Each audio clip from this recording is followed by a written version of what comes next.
tinctures, glycerides that you can use on a daily basis, herbal teas. There is a few more things. So today I will show you how to prepare a rosemary oil, which is infusion of a rosemary. Instead of alcohol and instead of glyceride, you can infuse this inside the oils. And you infuse this in a simple olive oil. You can obviously infuse in any other oils you have at home. There could be almond oil, coconut oil. Well, coconut oil, unless it's in a liquid form. Any oil, jojoba oil, anything. But as usually we as an herbalist, we use the basic oils. So in this case, we're gonna use olive oil.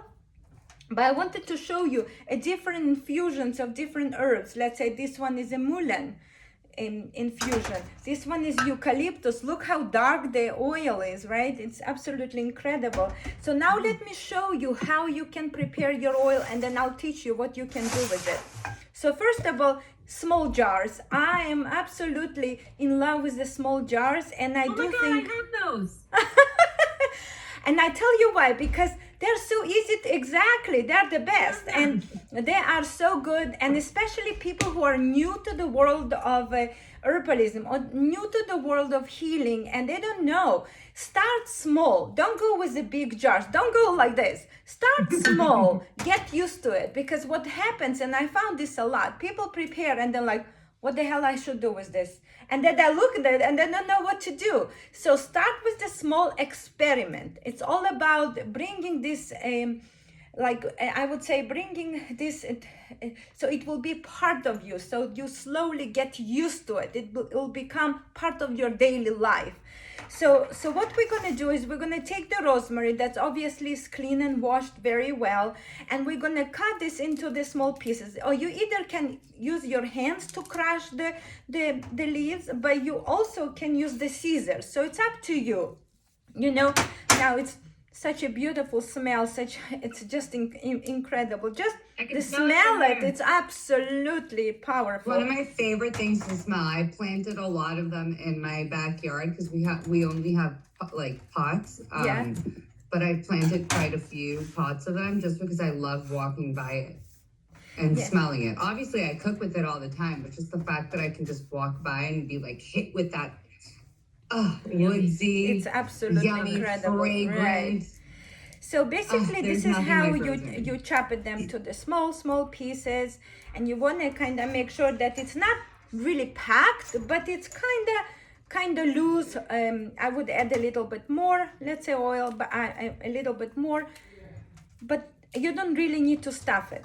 And now we're using here a fresh plant, so it's a little bit different when you use the dry and when you use the fresh, but it's kind of similar in the preparation. So basically you use the rosemary fresh, and then you add olive oil, and you want to make sure that you cover it very well, because if you're not gonna cover it, what will happen, the oxygen will go in and will destroy the oil. It become rancid, smelly, bubbly, so that's not a good idea. So this is basically how it is. You want to make sure it's obviously all covered nicely.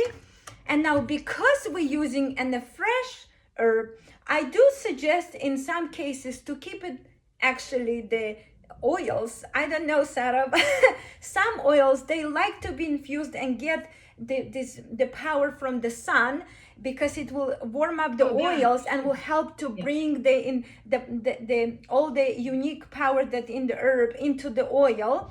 There is one way of preparation, and another way, because we're using a fresh plant, you can actually put it in a warm water and kind of keep it in the warm water.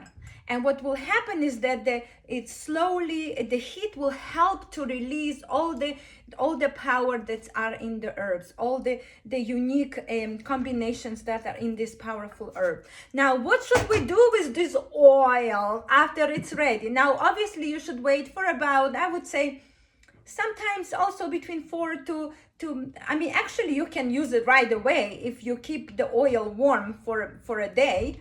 But and I would suggest usually keep it for a week, 2, 4, sometimes 6 weeks. It's absolutely fine. Don't worry. And sometimes I feel as longer you keep it, the better. but not too long. And what I found is when I say keep it, that people get so excited, then they forget about that they made this medicine, and they just leave it over there and just it stays there forever. No, you want to make sure that it's visible, so that way you know, oh, I made this oil, can I use it, how I use it. So I usually put this near you in the kitchen, so that when you pass, I would like to try soon my medicine, because when you're really hiding the oil, then you forget about this. It's obviously different than from what Sarah said. Tinctures, they love darkness. They like to infuse their power into the dark. The oils are absolutely different. So this is basically what it is. And now how and what should we do with this oil? That's very important. Now, so many uses. First of all, you can use this in the culinary. What you can do is you can take this infusion and add some fresh garlic, crushed garlic, and some cayenne, and apply this over the bread and make croutons, right? You can also do, there's like 100 ideas you can use in the food. This is the whole idea, incorporating stuff that you prepare into your daily life. So you can basically do that. Another thing, you can make a salad infusion, salad dressings. So you can add garlic, you can add cayenne the same way, and just pour it over the salad. Now more into medicinal ways. You can use this as a stimulator to recreate and bring oxygen toward the hair and helping you to regrow the hair.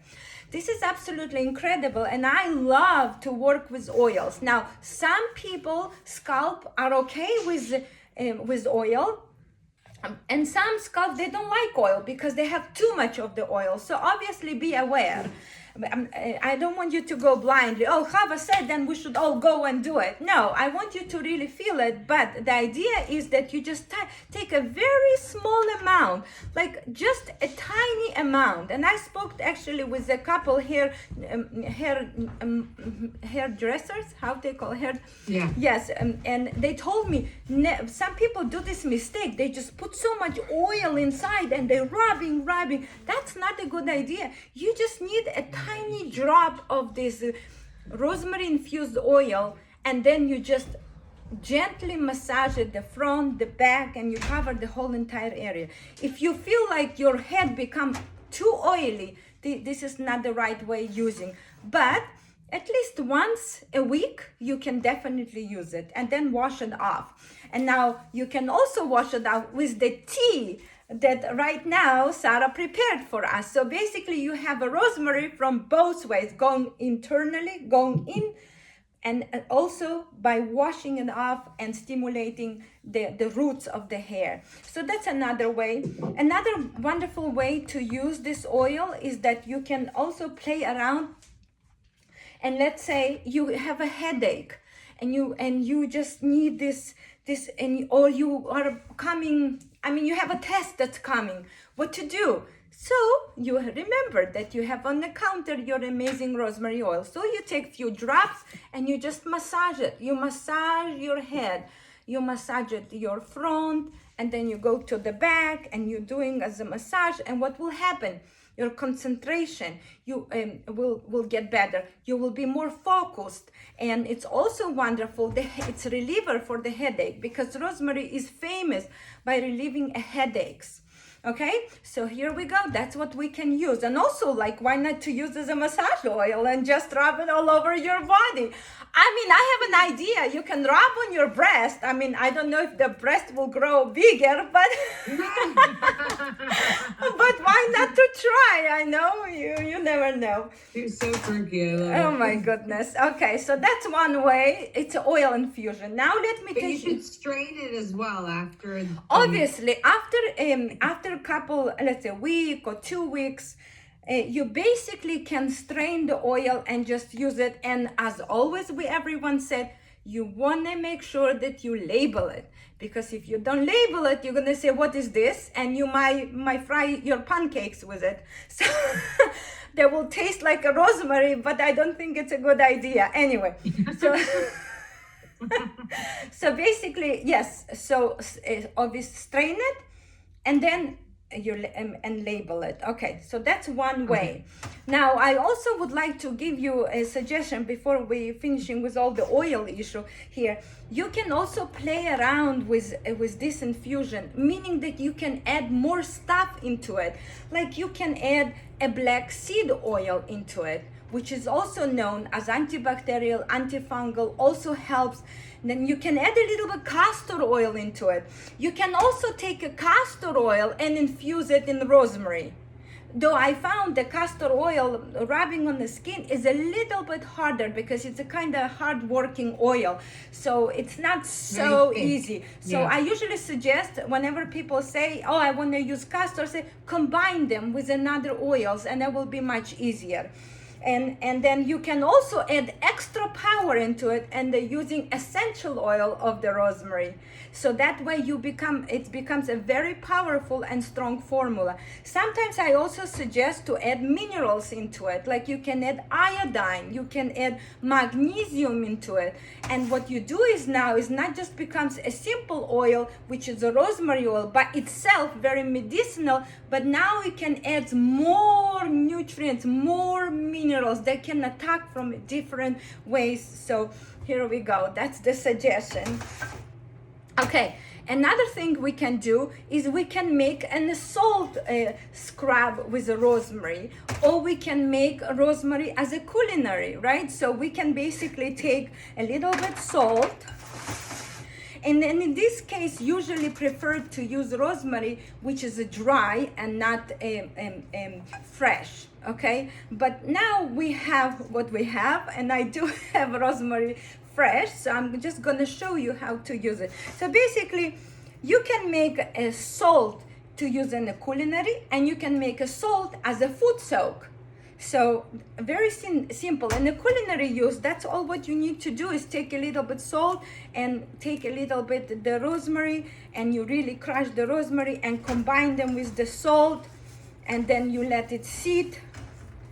And what will happen is that with the time, the rosemary will infuse its unique flavor into the salt, and whenever you put this on your food, it will have a delicious aroma of rosemary. Now, and let me show you how to make a salt scrub or salt that you can soak your feet in it. As we know, Sarah loves very much to using a salt in soaking the feet or soaking the body. So this is how you use it. What kind of salt did you use?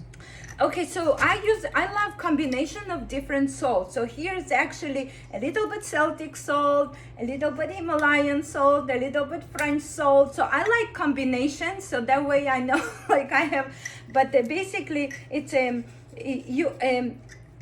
usually want to make, you want to buy salt from the companies that are not too big.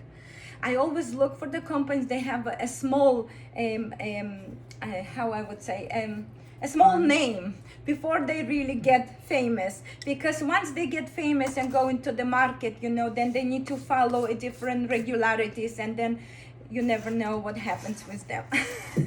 Okay, so that's the salt that I use. It's combination, and why not, you can try as well. So basically what you can do is you can take this salt and you add rosemary again into it.